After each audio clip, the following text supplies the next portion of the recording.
What's good, y'all? It's your girl Coach Shannon here. Okay, y'all. We navigating this single mom empty nesting thing, right?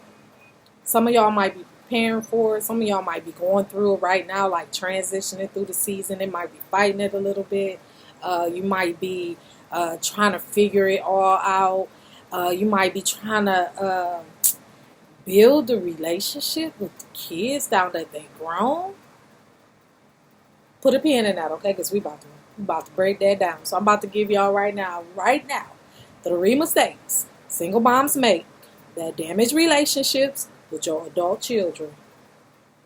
Ding, ding, ding, ding, ding. You heard me. I said adult children. Okay, okay. So let's get into it. Number one, respect. I'm gonna put them out there. Nah, I'm gonna break them down as I go. One, respect.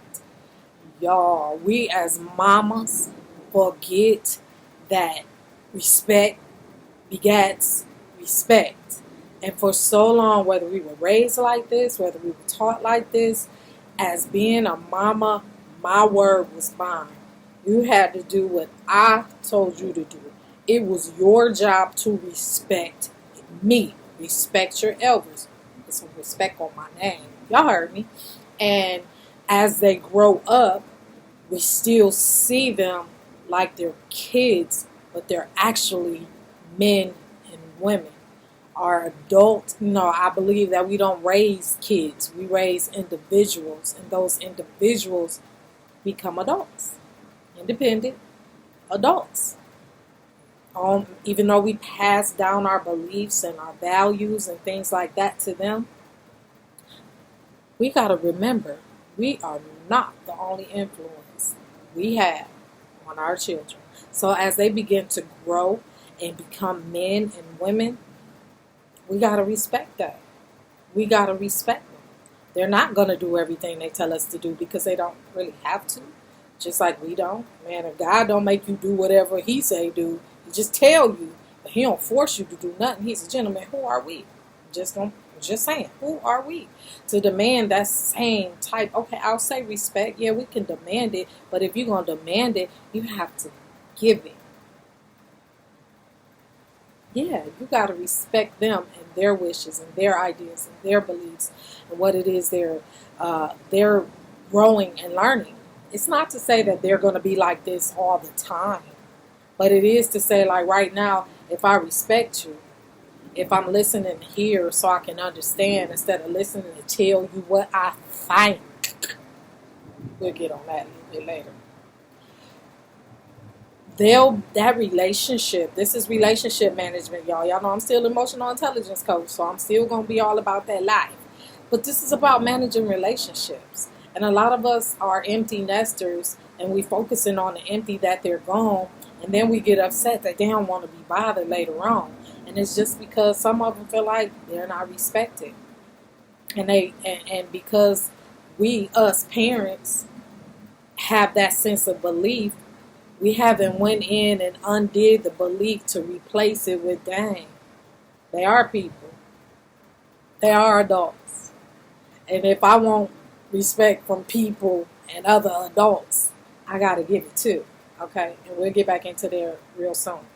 Is that hard for y'all? Put that in the chat. Let me know if that's hard for y'all. If you can't even fathom that.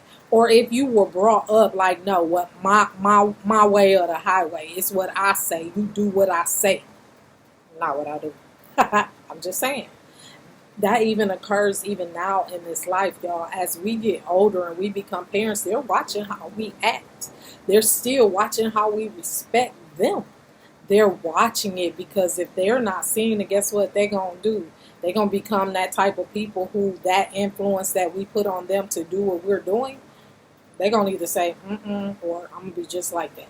Okay? So, number 2. They were hard, y'all. Ooh. Offering unsolicited advice. Ooh, that was so hard for me. I don't know about y'all.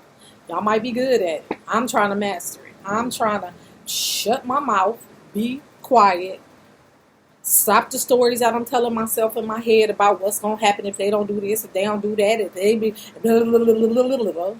Okay? And wait. Wait. What am I waiting on? Waiting on them to come and ask me. Wait on them to come ask you. Remember that respect we just talked about? It's the same thing, y'all. Instead of offering advice that is not wanted, how do you feel when somebody just tell you what they think? See, this is an individual thing. This is, being that self-awareness. This is making sure you're managing you. Okay. And you have to be careful, and it's hard because we see the forest for the trees. We know what's going to happen. We're older. We're wiser. We've experienced. We've seen. We've done. We failed. We conquered. They haven't. So naturally, as mamas, you don't know. But let me tell you, we are putting it out there, offering that unsolicited advice when it's not even wanted. Let me tell you something. It's received way more when it's asked. When they come and ask you about something, then you got the right to let them know. Not out of I'm about to give it to you now. I mean, I was like that. I ain't going to even say it. I'm going to give it to you now. But remembering the love. Remembering what we still want to see them as people. Remember that we still are nurturing. Remember that we still are examples. So when they come, hell yeah, we're going to give it to them. But we're going to give it to them out of love and out of respect, what we just talked about before. And then whether or not they receive it or get agitated by it or can't receive it, they'll remember it.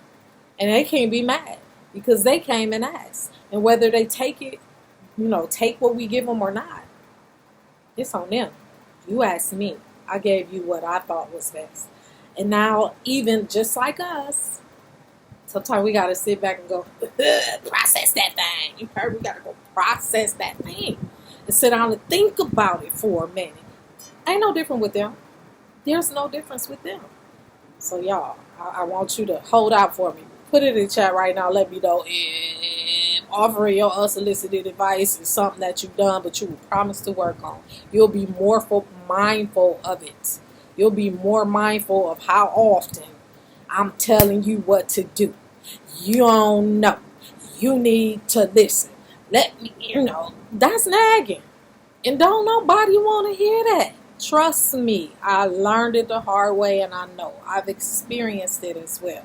But it's so much easier when you just sit back, do your thing, you watching, you taking note, and then you get that, Mom, can I ask you a question?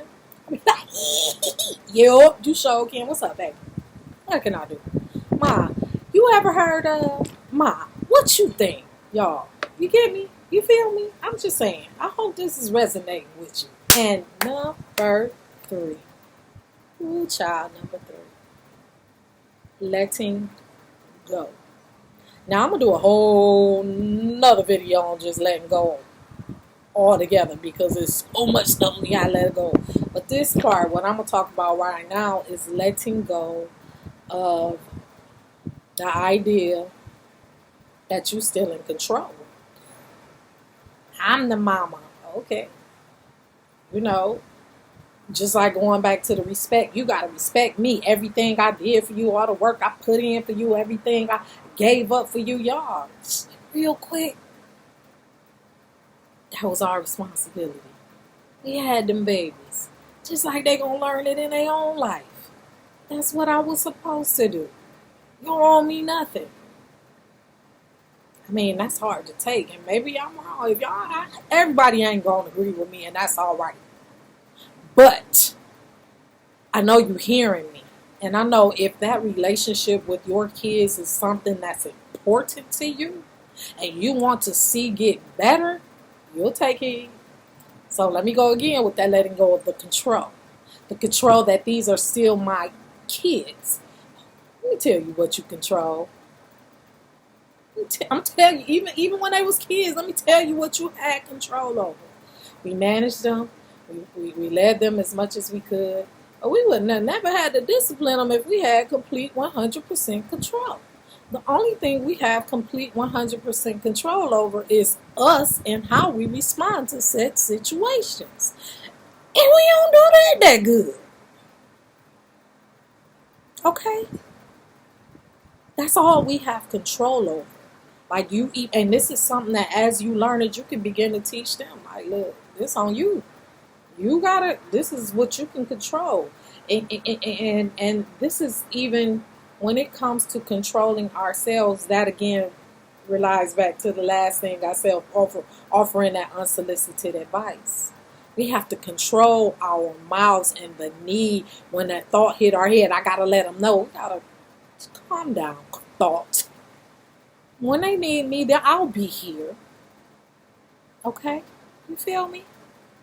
So again, relinquishing that control and thinking they still kids when they men and women, maybe young men and young women, but they're still men and women. And if we want them to be real men and women, we have to be the example and treat them like real men and women.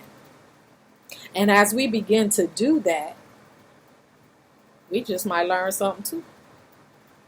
Because we can learn from each other. Some of the stuff that you're picking up on, like we've been together in this thing since you were little. You know some stuff about me just like I know some stuff about you. The kids have seen us make mistakes just like we watch them make mistakes. We're not perfect. Some of the stuff that we thought was right might not have been. And if you keep holding on to the ideology or the belief that your word is bond and it is what it is, and you refuse to go back and rethink that thing, then maybe having a relationship with your kids isn't that important. Just gonna say it. So relinquishing that control that your word is bond, what you say goes, that they have to listen to you, that they got to do what you say. Ooh, that's some controlling like Jezebel stuff. Just saying.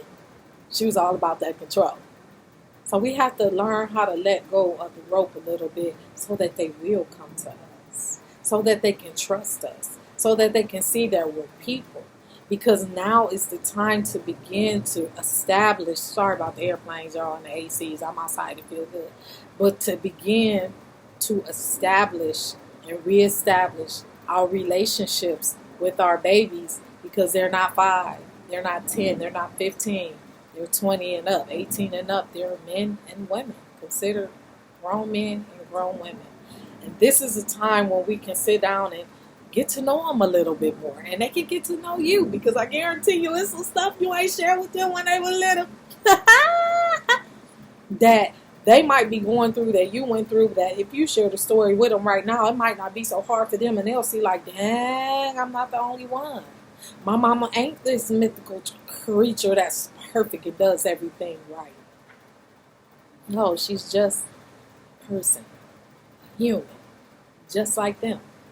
Give them some grace. Be there. Wait on them to come to you. Show them that respect. And let go of that control. Alright? Leave me a message in there. And if this made sense to you in any kind of way, let's talk about it further. Like, this chat is good, but I have a page and it's called More Than a Mama. And it's a Facebook community on Facebook where we can really get down deep. I'll go live on there and talk to y'all in person, and we'll be able to chat back and forth and things like that. But it's called More Than a Mama, Black Single Mamas, Empty Nesters Facebook community group. I'll put the link in the chat, and I hope to see you there. Y'all have a good day. All right. Talk to y'all later. Ha!